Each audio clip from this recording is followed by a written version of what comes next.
मध्य आणि पश्चिम रेल्वेवर आज आणि उद्या मेगा ब्लॉक जाहीर करण्यात आलाय। आज रात्री उशिरा प्रवास करणाऱ्यांना याचा फटका बसण्याची शक्यता आहे। पश्चिम रेल्वेवर ग्रँट रोड ते मुंबई सेंट्रल दरम्यान गर्डरचं काम सुरू आहे। पश्चिम रेल्वेवर आज रात्री 10 ते उद्या सकाळी 11 पर्यंत मेगा ब्लॉक असेल।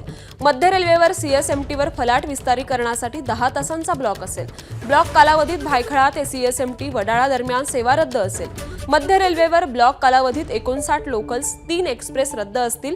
47 लांब पल्ल्याच्या गाड्यांच्या सेवांवर या ब्लॉकचा परिणाम होईल।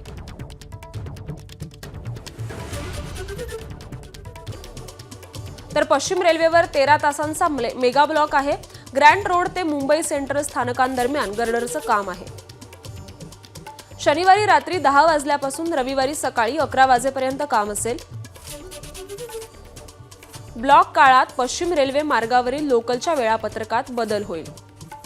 गर्डर उभारणी होईपर्यंत चर्चगेट ते मुंबई सेंट्रल दरम्यान जलद मार्गावरील लोकल धीम्या मार्गावरून असतील। चर्चगेट लोकलचा प्रवास वांद्रे आणि दादर स्थानकात समाप्त होईल। काही लोकल गाड्या वांद्रे आणि दादर स्थानकातून विरार आणि बोरिवलीच्या परतीच्या प्रवासासाठी निघणार आहेत। तर मध्य रेल्वेवर 10 तासांचा मेगा ब्लॉक कसा असेल आपण पाहूयात। सीएसएमटी स्टेशनवर फलाट 12 आणि 13च्या विस्तारीकरणाचं प्री नॉन इंटरलॉकिंगचं काम सुरू असल्यामुळे सीएसएमटी ते भायखळा आणि सीएसएमटी ते वडाळा रोड दरम्यान लोकल सेवा रद्द असतील। ब्लॉक कालावधीमध्ये 59 लोकल आणि 3 मेल एक्सप्रेस रद्द असतील।